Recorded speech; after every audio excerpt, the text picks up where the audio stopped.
In the 60s, Walt Disney Productions released an animated movie called The Sword and the Stone. The movie was based on the classic Arthurian legend about King Arthur, but it also included an original story about Merlin's origin. According to the movie, Merlin was turned into a squirrel by some evil sorceress, but he was saved by a kindly old woman who took pity on him. And when she brought him back to human form, he fell in love with her and became her apprentice. Now, that original story about Merlin has nothing to do with the actual medieval legends about King Arthur. Those legends actually came from a guy named Geoffrey of Monmouth. He published this collection of stories called The History of the Kings of Britain in 1136, and it was wildly popular during the Middle Ages. So much so that there have been hundreds of retellings of these stories over the past 800 years. And even though most of us know the story of Merlin as being about a wizardly old man, that's not how Geoffrey of Monmouth originally wrote him. In fact, in Geoffrey's story, Merlin is a young man who was born from a woman named Igraine. Igraine was a beautiful queen, but she was cursed by a sorceress to only be able to speak in riddles. And since no one could understand her, she became very lonely until one day a man named Merlin arrived. Merlin had heard about the queen's plight, so he went to visit her, and they ended up falling in love. According to Geoffrey, their romance was so passionate that Igraine didn't even bother to curse him with a riddle when he slept with her. And 9 months after their tryst, she gave birth to a baby boy. They named him Mordred, which means Great Lord. But when Igraine learned that her son had been born without a father, she knew that people would think she was a slut.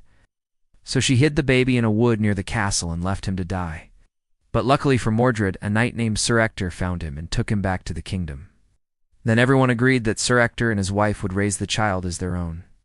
And little Mordred grew up believing that Sir Ector was his father. This is where our story properly begins. Young Mordred was a brave and noble knight who served under King Arthur. But all the while, he was unaware that he was actually Arthur's half-brother. You see, Arthur's mother, Queen Igraine, had married King Leodegan after her experience with Merlin, and then she had a second son named Arthur. So when Arthur was around 16 years old, his mother decided to tell him the truth about his origins. She told him that Merlin was his real father, but she didn't tell him that she had slept with Merlin before he was born. Instead, she claimed that Merlin had impregnated her through witchcraft. And she also revealed that she sent Mordred away to protect him from the evil wizard Morgan Le Fay. You see? Morgan Le Fay wanted to usurp Arthur's claim to the throne, and she would stop at nothing to achieve her goals. So Igraine was afraid that if Morgan ever found out about Mordred, he would be in danger. So she sent him away to live with Sir Ector and his wife. But once Arthur knew that Merlin was his half-brother, he made him his right-hand man and heir to the throne. And although Mordred was loyal and valiant, many people thought he was too young and inexperienced to rule. So Morgan Le Fay used this as an opportunity to spread rumors that Arthur should name someone else as his heir.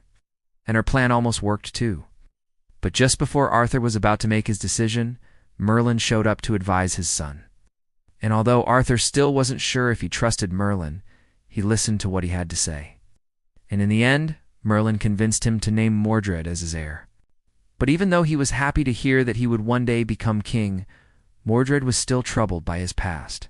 You see, ever since he was a child, he had had dreams about a great battle where he fought against an army of demons. And every time he woke up from those dreams, he could feel the scars on his chest, where the demons had wounded him. All of this made Mordred believe that he was destined to fight against evil, and that's exactly what happened. One night, Arthur and his knights were celebrating in the city of Camelot, when suddenly an enormous dragon flew down from the sky and began attacking the citizens. Arthur and his knights rushed outside to defend the people, but they were completely overwhelmed by the dragon's fire. Just when it looked like all hope was lost, Mordred ran forward and stabbed the beast in its eye. But when the dragon fell to the ground and died, a horde of demons poured out of its mouth and attacked the knights.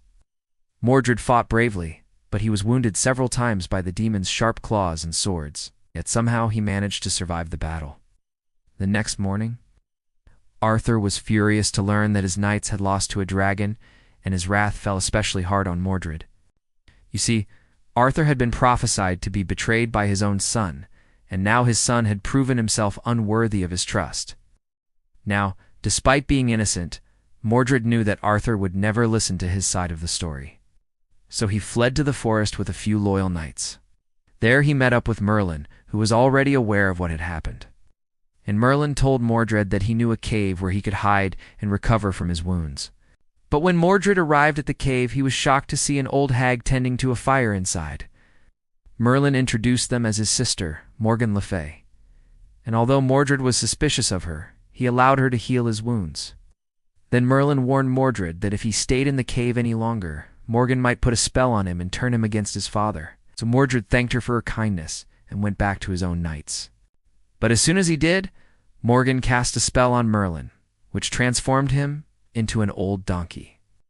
And then she used her magic to control Mordred's mind and convince him that Merlin was the one who had caused the dragon attack. So Mordred led his knights back to the cave, and when Merlin saw what was happening, he used his last bit of strength to warn Mordred that he was being tricked. But Mordred didn't listen, and instead, he and his knights slaughtered Merlin.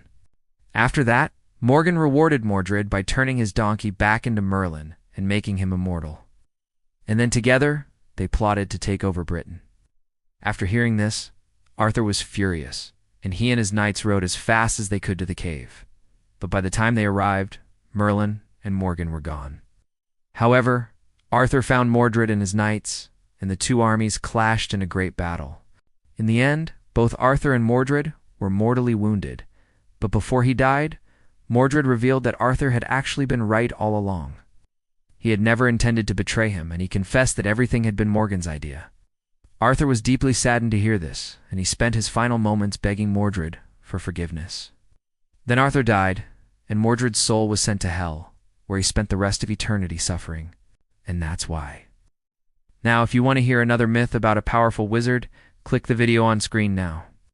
Or if you want to hear more about Merlin, stay tuned.